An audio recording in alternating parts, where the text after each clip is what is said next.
સુરતના નારા વરાછા હેલ્થ સેન્ટરના કર્મચારીઓ હડતાલ પર ઉતર્યા છે। છેલ્લા કેટલાય સમયથી પગાર ન મળ્યા હોવાના આરોપ સાથે 200થી વધુ કર્મચારીઓ હડતાલ પર ઉતર્યા છે। તેમનો આરોપ છે કે 12,000 પગાર હોવા છતાં 7,650 રૂપિયા જ તેમને ચૂકવવામાં આવી રહ્યા છે।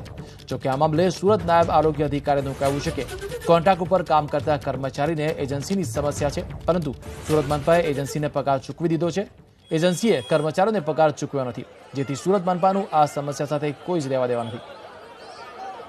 કોર્પોરેશને કહ્યું છે કે તેમણે તો કોન્ટ્રાક્ટરને નાણાં ચૂકવી દીધા છે, પરંતુ કોન્ટ્રાક્ટરે તેમને નાણાં નથી ચૂકવ્યા। કર્મચારીઓને કોરોનાને લઈને સુરત મહાનગરપાલિકા દ્વારા ડોર ટુ ડોર સર્વે માટે કોન્ટ્રાક્ટ ઉપર કર્મચારી રાખવામાં આવ્યા છે। પગાર કહેવામાં આવ્યો છે 12,000 અને આપવામાં આવી રહ્યો છે 7,000થી વધુ। દ્રશ્યો તમે જોઈ શકો છો, સુરતનું નાના વરાછા અર્બન હેલ્થ સેન્ટર છે, ત્યાં આ કર્મચારીઓ છે તેમણે રિપોર્ટ સબમિટ કરવાનો હોય છે, પરંતુ આ તમામ કર્મચારીઓએ આજે વીજળી હડતાલ પાડી છે અને આ હડતાલની અંદર તમામે એક જ માંગ છે કે તેમને જે નક્કી કરેલો પગાર છે એ પગાર આપવામાં આવે, નહીં તો તેઓ આ પ્રમાણે જે હડતાલ છે એ સમેટવાના નથી। વિદ્યાર્થીઓ સાથે વાતચીત કરીશું, જે કોન્ટ્રાક્ટ ઉપર કર્મચારીઓ છે એમની સાથે વાતચીત કરીશું। શું માંગણીઓ છે તમારી અને શું વિરોધ કેમ છે તમારો? અમારો વિરોધ એટલે છે કે 4 વાગ્યા સુધીનો અમારો ટાઈમ છે, મારો પગાર છે 12,500 અને તમે અમને આપો છો 7.5, તો કેમ તમે 7.5 આપો છો? અને 4 વાગ્યા સુધીનું કામ હોય છે તો ઘરે જઈને કેમ કામ કરવાનું? અમારે 4 વાગ્યા સુધીનું જ અમારું કામ હોય ને। અને આટલા બધા ઇસ્યુ છે તો તમે કોરોના છે તો એ હિસાબે તમે માસ્ક બી આપો ને। અમને માસ્ક નથી મળતું, સેનિટાઈઝર નથી મળતું ટાઈમે ટાઈમ, તો આવું તો કઈ રીતે ચાલે? સેલેરી ટાઈમ પર નથી ને અમારો બ્રેક ટાઈમ છે એ બી તમે લઈ લો છો, તો અમે લોકો જમીએ ક્યારે? અમારી ઇમ્યુનિટી પાવર નહીં જોઈતી?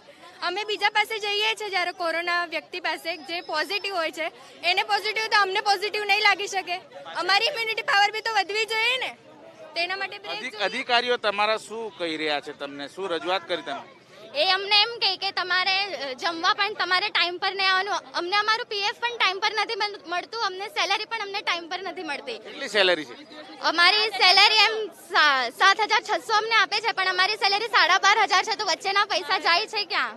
પણ હવે લોકોની પગાર વધારાની ને બીજી બધી માંગણીઓ છે, ગવર્મેન્ટના ઠરાવ પ્રમાણે અમે પગાર ચૂકવીએ જ છીએ એજન્સીઓને, એટલે હવે એ જે કંઈ પ્રોબ્લેમ છે એમનો એજન્સી સાથે છે, એટલે અમે એમને કીધેલું છે કે તમે એજન્સીને રજૂઆત કરો, જે પણ કંઈ હશે તે એજન્સીઓ એનો નિકાલ લાવી છે। હવે અત્યારે કીધું છે એમને કે તમે અમને 2 દિવસ આપો, અમે એજન્સીઓ સાથે વાત કરીએ છીએ અને તમને એમની સાથે બેસાડીએ, બેઉ સાથે મળીને તમારી જે રજૂઆત હોય તે એજન્સીને કરીને એમનો એ ઉકેલ લાવો। એમાં કોર્પોરેશનને વચ્ચે કંઈ કરવાનું રહેતું નથી, એટલે અમે એમની સાથે બેઠક કરી આપી।